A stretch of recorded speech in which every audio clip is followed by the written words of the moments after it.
Now we are going to the back uppercut. So the uppercut generated by the back shoulder. Let's talk about the strengths, weaknesses, opportunities, and threats of this punch. What are the strengths of this punch? It's a very powerful punch. It's one of the most powerful punches from all the punches, right? And the power of the back uppercut doesn't necessarily lie into the power it can generate, which it can generate quite a lot.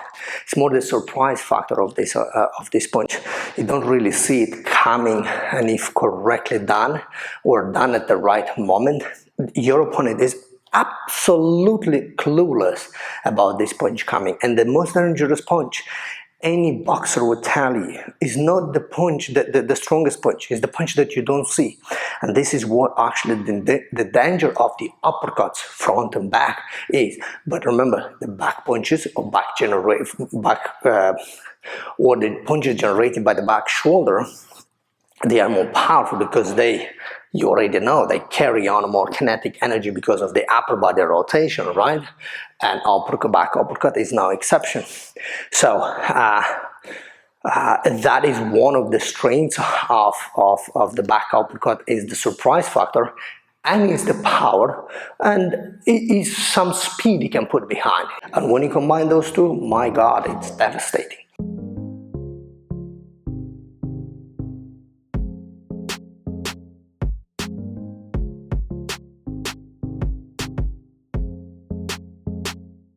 Of course, but it has its weaknesses. One of the biggest weakness this punch, the back uppercut, has, is because when you generate it, and you will see it in a moment when you talk about the opportunities, I'm quite open. So if my opponent sees the punch, right, I'm sluggish for whatever reason, I'm not deciding to bring my hand fast enough back home to protect me, I may end up very open for the front uppercut, for the front hook.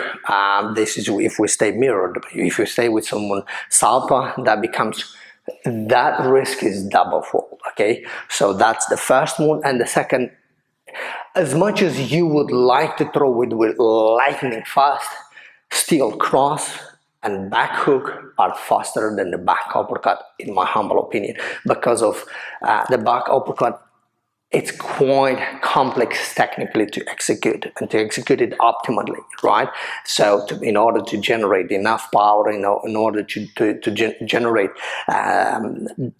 to execute optimally and correctly, let's say correctly, the punch, you can't go as fast, or you cannot do it as fast as you can afford to do it with a cross or even a back hook. So it's a relatively slow punch.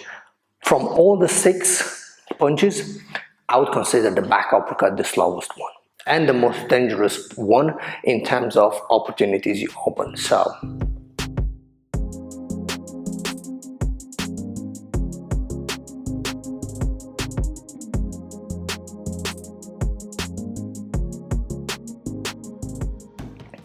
opportunities we can capitalize on with a back uppercut, we already talked about, is, first of all, if we stay mirrored, is the front jab. We already talked, you already seen it.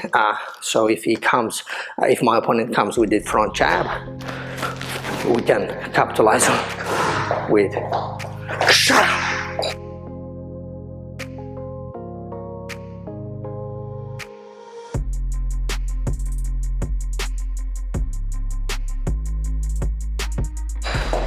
with a back uppercut.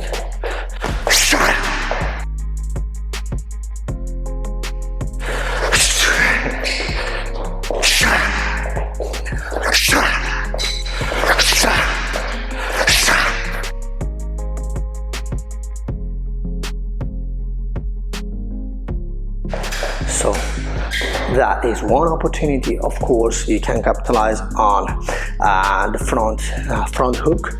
If my opponent is throwing a front hook, you can do the same.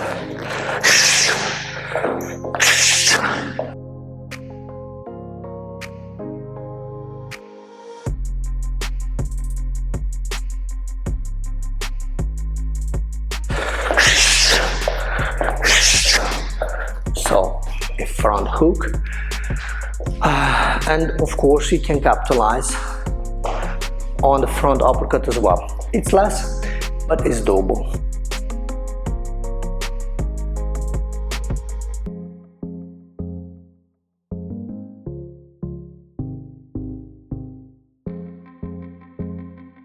Threats.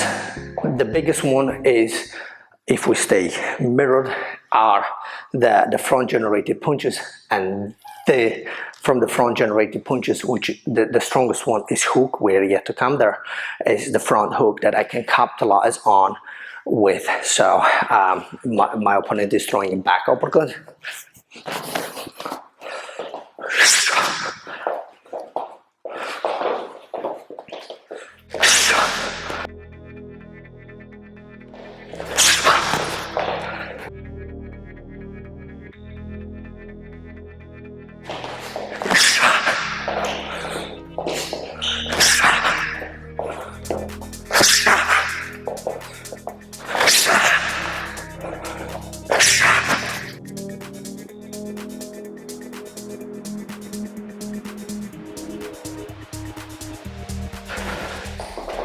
Something like that. So remember, what goes out comes back home, and with the uppercuts, front to back uppercuts, that is exceptionally true. Okay, so you have to come back home as fast as you can, because otherwise, if you throw 1 or 2 or 3, your opponent sees what is happening and can capitalize on those openings you create with choosing to throw the uppercuts.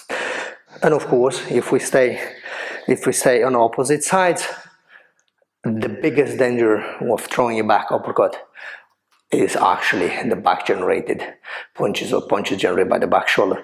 And the one I can think of is the back hook. It's terrifying.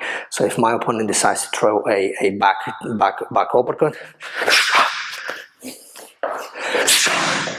remember that the back uppercut is also from all the punches, and also the uppercuts actually from all the punches, they're a little bit shorter. They tend to be even a little bit shorter than the hooks. So hooks can capitalize on them extremely well, right?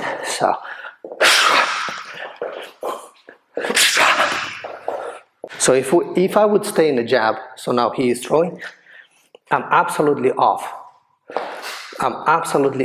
So now if I'm just throwing the back hook, he's in my striking range. This is what I mean. It's a beautiful punch, but be aware, front and back uppercuts are shorter than front and back hook, and even shorter than jabs and cross, okay? The jab and cross. So be very, very aware of that. It's a beautiful punch. It works very beautifully when you use it for counter attack, but to build attacks, it's a little bit sneaky. And remember, every time you throw an uppercut, every time you throw a punch, it has to come back home. What goes out comes back home. But when it comes to uppercuts, this rule is like 2 folds more valid and applied, okay?